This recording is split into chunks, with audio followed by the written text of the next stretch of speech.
It's around 1:30 a.m. in a dormitory at the University of New Mexico, where one room has just become a crime scene after a shooter fired multiple rounds, killing a 14-year-old boy and injuring another. Are they just going next door to each other? I thought we better go one side. Yeah, that's what I thought. A group of teenagers are caught on surveillance cameras moments before disaster when witnesses describe hearing gunshots ring out and glass shattering before a heavy police presence arrives on scene. You want it times 2 or times 4? We can do it times 4, yeah, because it'll get us to the next. Okay. There's the kids coming back again. That's 105. Police said the shooting left one teen dead, a 19-year-old suffering from a gunshot wound and another shaken but uninjured. The two left alive, who were allegedly in the room during the incident, flee to a parent's home, where they are caught on a doorbell camera minutes before rushing to the hospital. We have him here with us. Yeah, the bullet grazed his head. So I'm gonna head down to you, but I'm gonna have to take this kid to the hospital. But I'm gonna head. Hours later, police catch up with their suspect, who is about to face a sobering reality. Anyone?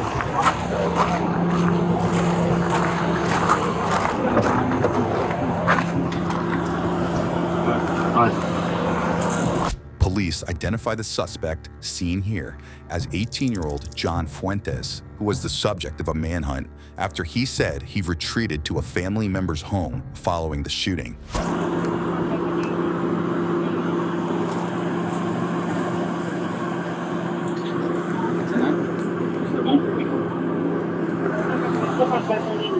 Next, the suspected shooter is taken to a hospital to be treated for injuries of his own.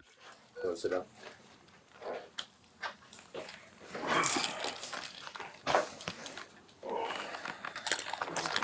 Stay with my jacket.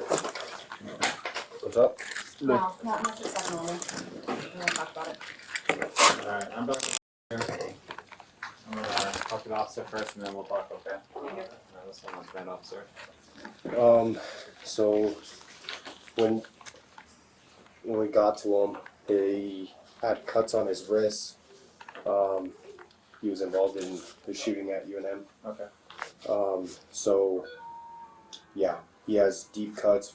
We're thinking it's from him breaking windows Okay. with his fists, and that's how he sliced his arms. Bringing him here because, yeah, EMTs did check him out, Okay. but I saw as he was in the holding cell, he was still bleeding, you know, so I want to make sure that, Good job, yeah. yeah, everything's clean and ready to go. Once clear from the hospital, John is taken to the police station to be processed before detectives arrive to question him. How do you open your mouth? You're gonna rub the inside of the cheek, okay? And we'll do this.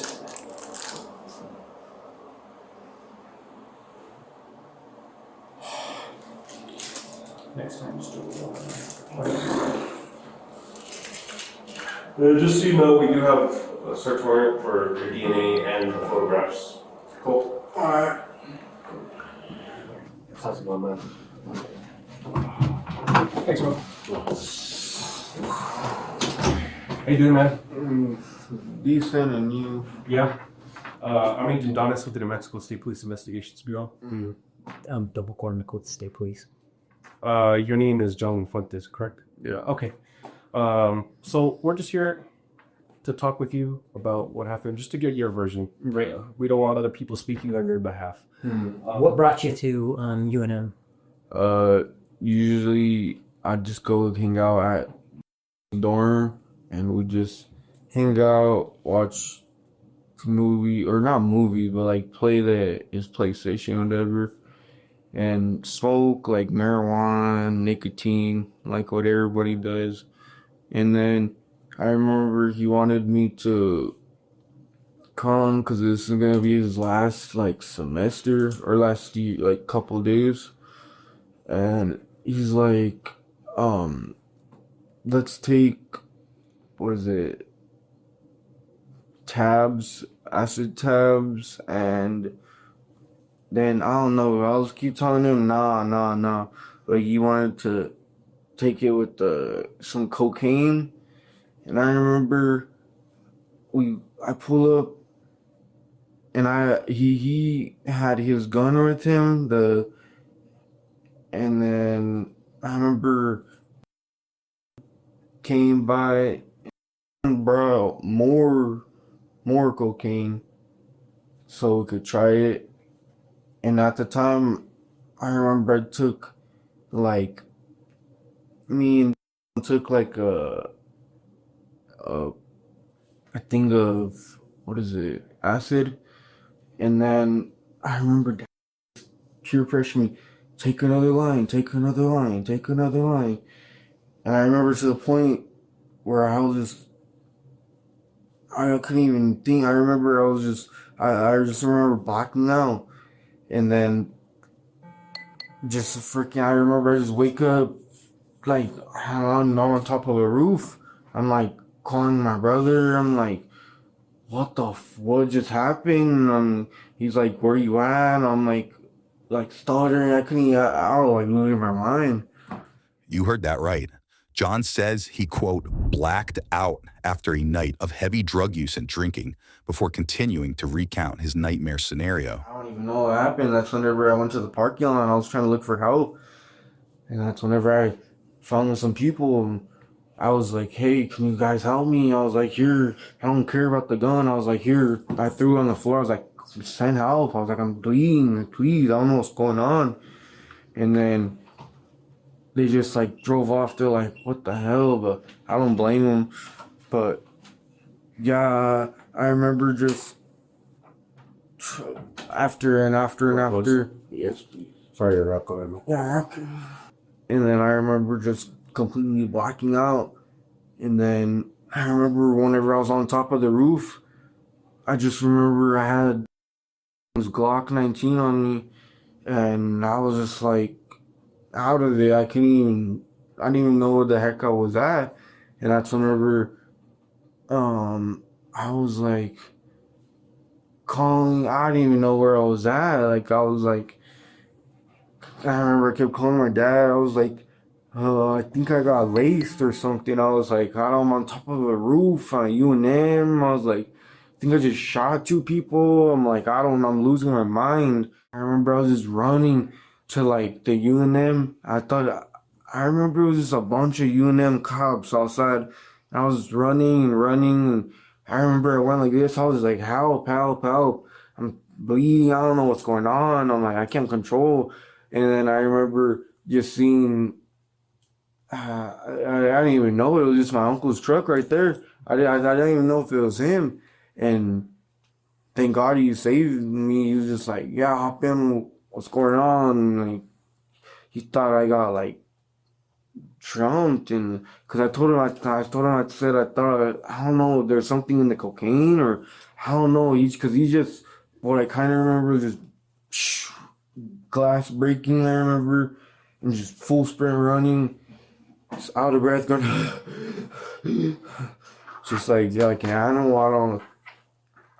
John tells investigators he remembered running and holding a gun before he was picked up and ushered away from the scene. But next, investigators want to know how he learned the outcome of the attack. And then I remember my mom went to go like peep out the scene, and then she tells me the whole news is there, and that she looked on the news and one's injured and one's deceased. And that's when I just started losing my mind. I was like,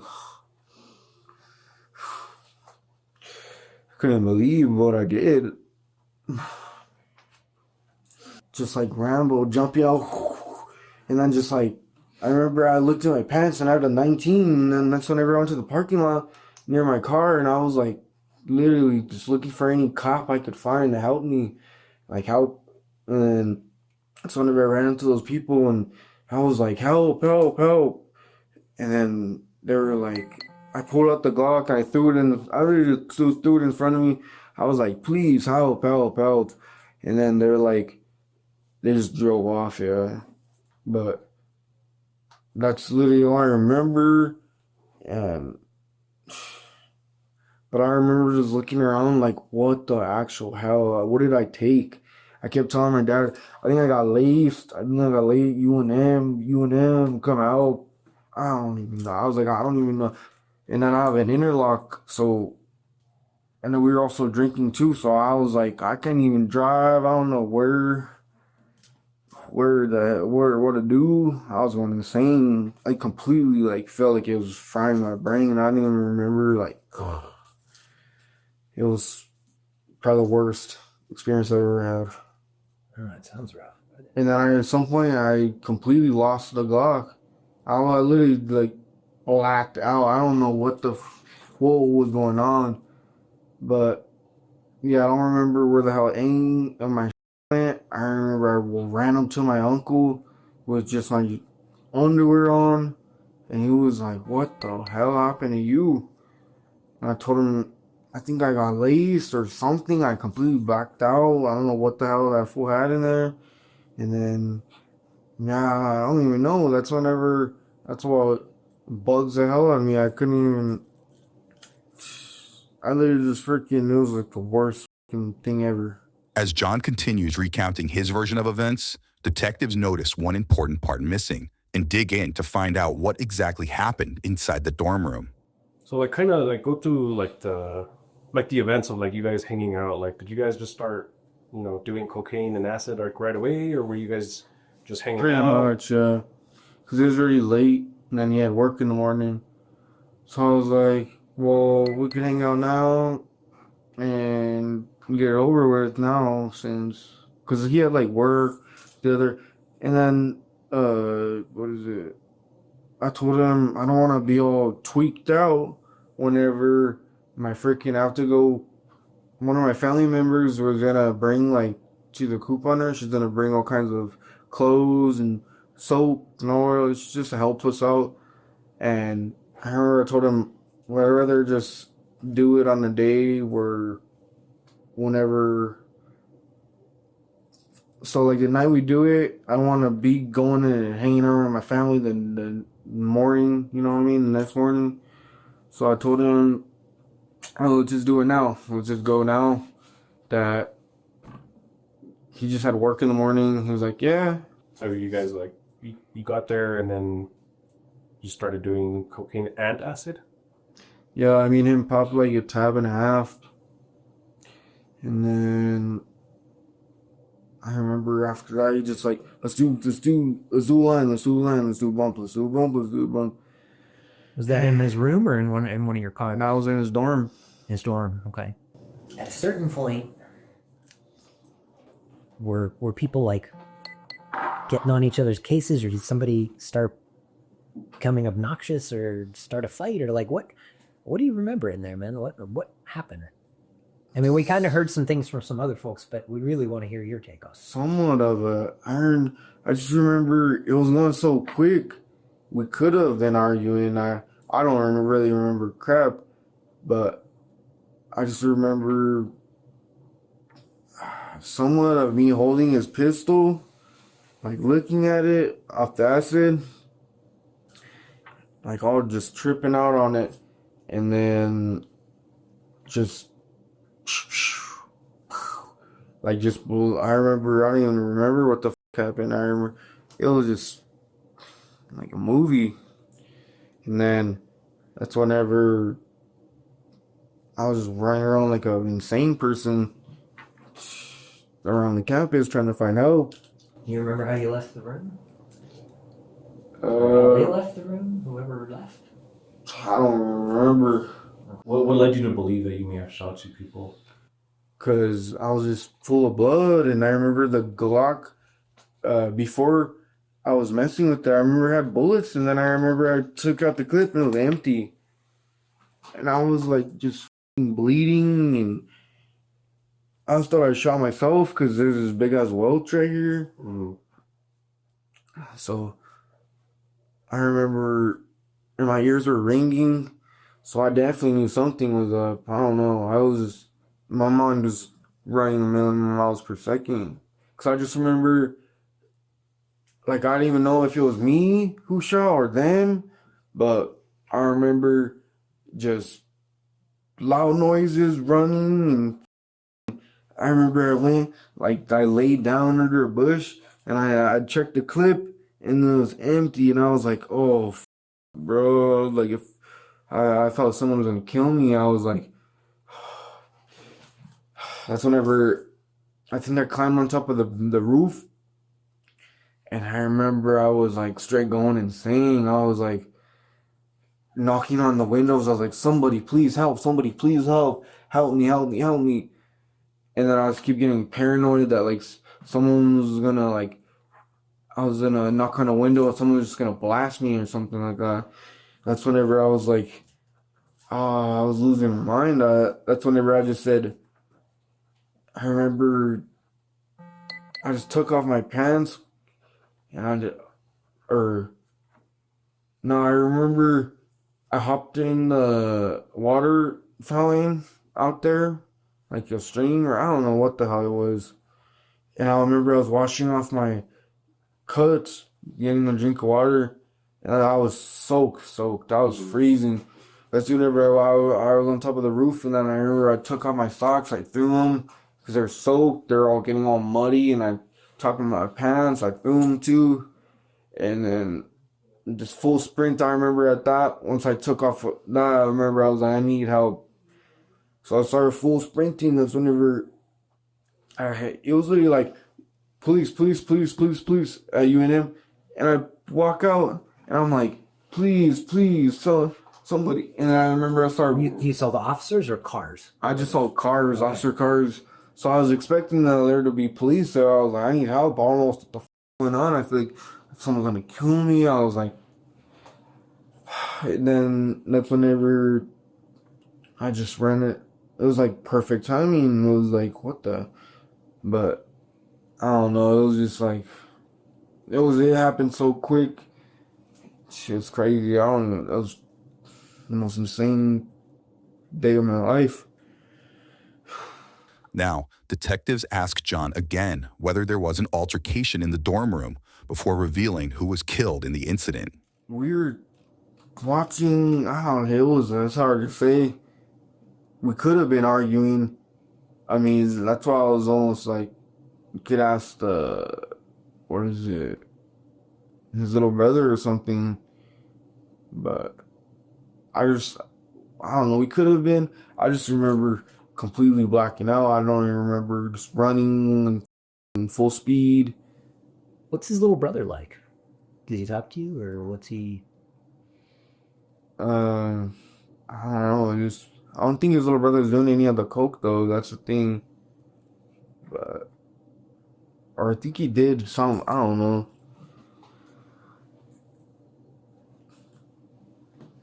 Was he into the guns the way you were? I mean, everybody was. It sounds like. Yeah. Or was he not? Like Pretty much everybody was. So you don't ever like recall at all, like ever actually shooting a gun at any point in time?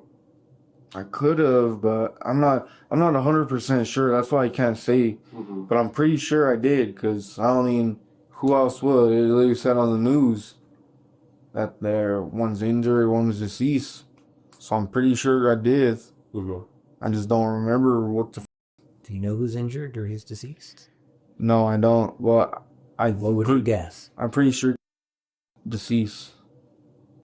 One's injured. Pretty sure. What leads you to? Yeah, what leads you to think that like them versus somebody else, or why one's dead and the other one's injured? Because his brother wasn't really in the way. His brother was just kind of out there, but they're both. I mean, every time we hang out, they're right there, and I don't think I would have shot his little brother. His little brother was always just out of the way. He's not really. He kind of just like the side character. How do you feel about that? Horrible. I remember I was literally going insane in my room, like crying, and I didn't know what to do because my brain was still off the acid. I was like, I can't go to them now. I can't turn myself in. I was like, I need to wait till I get sober or something. I was like, I was literally going insane, and I remember I was like, I couldn't handle it.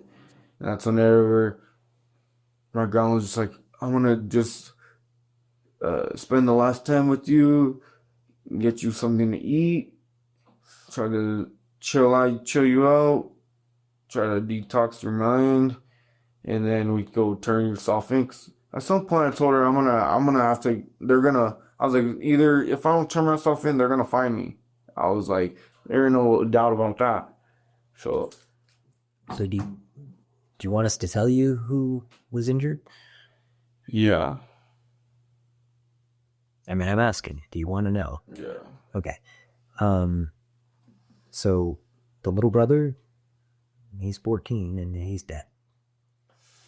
What? And then injured, but not seriously. It's not. What?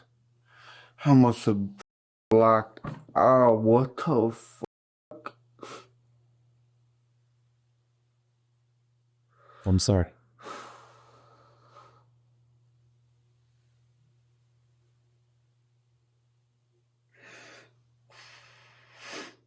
Online records show John is facing charges of second-degree murder, aggravated battery, aggravated assault, and tampering with evidence. 2 other teens are also reportedly facing charges connected to the deadly incident, including 19-year-olds Zion Miera and Daniel Archuleta, who both face charges of tampering with evidence, drug possession, and contributing to the delinquency of a minor. At last check, all 3 have pleaded not guilty to their charges. John is expected back in court this winter.